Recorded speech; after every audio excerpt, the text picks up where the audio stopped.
Hey everybody, Dr. Deb Schreiben here. What's healthy? We are. I am going to talk to you about one of my most favorite things in the whole entire world. Can you guess what it is? It's sleep. And my husband will tell you I do love to sleep. I snore, I sleep like a baby, I drool. Actually, it's really funny because sometimes he actually wakes up with my retainer on his cheek. Get that one, huh? My retainer on my husband's cheek because I sleep so well at night. And I cannot even tell you how many people come into my office and tell me they can't sleep at night. They are just not able to fall asleep. They can't stay asleep. It's hard to wake up. They don't feel rested. They have crap energy all day and then they crash. And then when it's time to go to sleep, guess what happens? They wake up.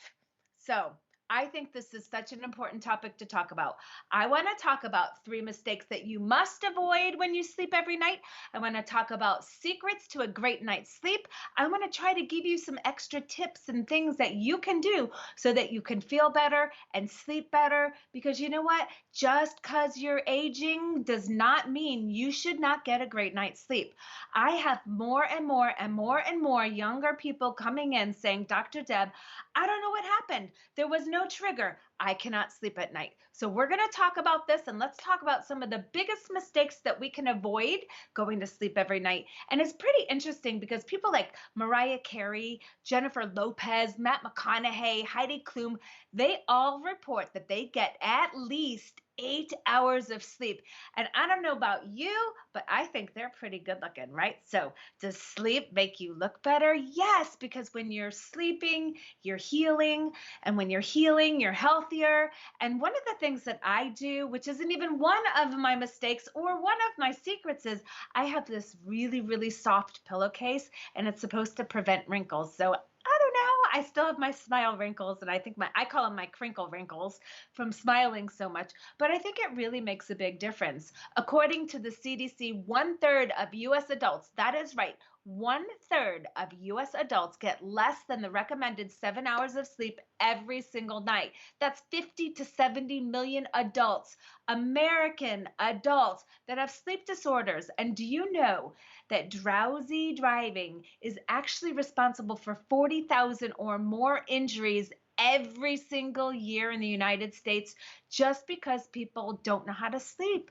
They don't know how to wake up. They don't know how to have good energy. They don't know how to take care of the body. The one thing that we have that if we don't have it, guess what? We don't have health. So you really, really want to really take care of that body. And sleep, I believe, is so, so important. So let's talk about one of the mistakes that we can avoid so we can get a good night's sleep. And I know you probably know this, but electronics at bedtime. Shut off those electronics at least 1 hour before you go to bed. That means the television on the wall, the television, I don't know, on your ceiling. That means your phone. It means your computer. It means everything. Shut down those electronics. Go old fashioned. Read a book. Play a game. Talk to your kids. Talk to your spouse. Do fun things. Get off of those electronics. The second thing that I think that you can do that you can the second mistake that we can avoid is caffeine in the afternoon. Caffeine and actually other supplements and other nutrients can really impact your sleep cycle and your wake cycle. So make sure you don't drink caffeine in the afternoon. Now, I will say there is a small percent of you out there, me included, that if I want to drink caffeine, I could drink a pot of it. I could drink a gallon of it. Christ, I could drink a whole swimming pool full of caffeine. Probably wouldn't feel good, but it won't keep me awake. It really doesn't. I do not have the genetic ability to break it down, so it keeps me up at night. But most people, when you drink caffeine or eat something with caffeine like chocolate, it will keep you awake. And then it makes it much, much harder to go to sleep at night.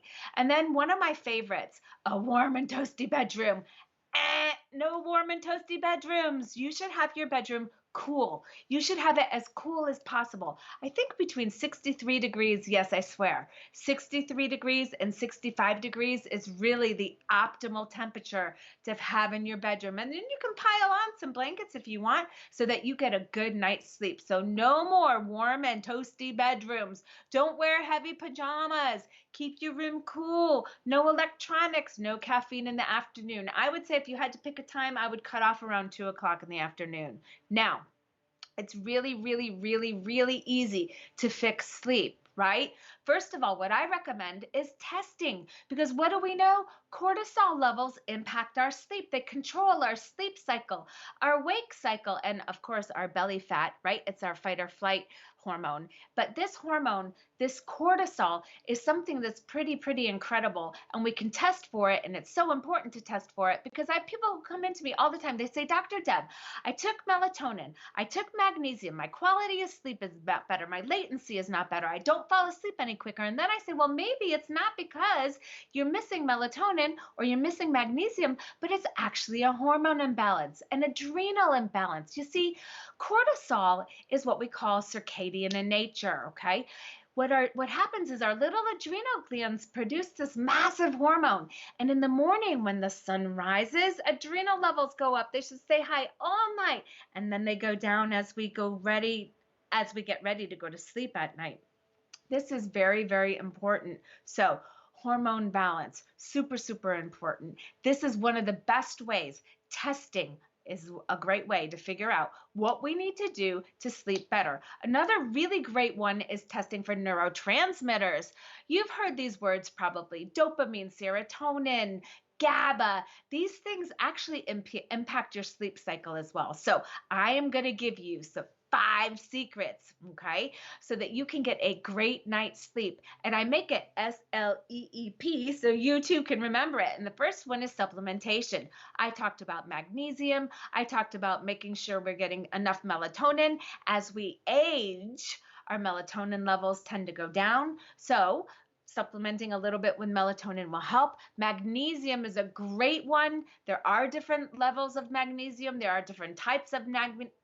There are different forms of magnesium, and you got to just figure out which one works for you because you know what, ladies and gentlemen, it is not always the same thing for everybody. There's supplements, L-theanine, 5-HTP. What I recommend is we do a lab so we can figure out what your gut is absorbing, what it's not absorbing, what you lack, what you don't lack, what you need, and then we give that to you, and that will help you sleep so much better. So that's your S, supplementation. L is level out your hormones. So we're talking about your adrenal hormones, right? We talked about cortisol, but also blood sugar. Insulin is a big one. Insulin, if you don't know this, is a hormone. And then we talk about sex hormones, testosterone, estrogen, progesterone is a huge one. If you don't have enough progesterone, it's really hard to go to sleep. So level out those hormones. That's your L in sleep. Another one is your electronic free time. I talked a lot about this, but put these addictive electronics away. Talk to people, be a part of a family, do a puzzle, read a book. I think it's so amazing. And you know what? Your family will really enjoy that time together.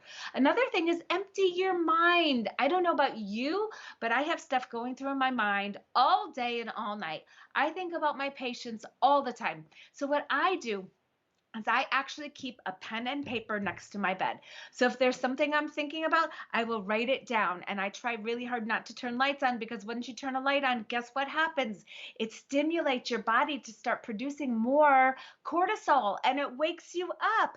You know, artificial light is actually even worse in doing that than the natural light. So don't turn your lights on if you don't have to.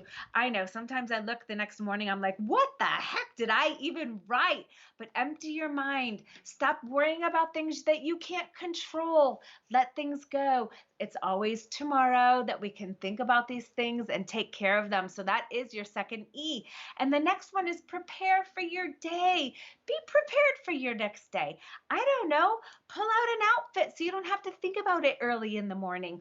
Write those notes. Have your work done and ready. Make your kids have their lunches ready or help your children make lunches so those are ready. So in the morning, it's not a crazy house and you're prepared and you feel like, I can quiet down. I can do what I need to do so that I can get some sleep. So I think this is really, really important. Taking a cold shower is another thing. And if you just take it for about 3 minutes, it will help you, especially in the morning, wake up. Warm showers at night will help you go to sleep. It's all kinds of different things that we can do to help you get a better night's sleep. And I know I don't have enough time in today's podcast to give you everything, but even wearing those amazing eye masks can help. Earplugs if your partner snores, or go into another room if you have to, which I don't love. I like to snuggle with my hubby every night, but if you've got to go to another room, go to another room. Make sure your bed is super comfortable. Make sure you have a good solid pillow. And then I think, really taking care of your health and your sleep is going to give you better quality sleep. You'll have better quality energy, and you're going to just have better quality days moving forward. So I hope this helps all of you who are up at night not sleeping. And you know what? If you don't sleep tonight, listen to this podcast again, because it's got all kinds of great tips to help you go to sleep faster, stay asleep longer, have better quality sleep, and wake up feeling rested and ready to conquer your day. So I hope this helps. Until next time, wishing you loads and loads of love and life and health and happiness. Bye-bye. Have a question? Email us at feelbetter@lakepointwellnesscenter.com. You could always go to feelbetterhere.com for more information, and to make an appointment, call 770-974-5215.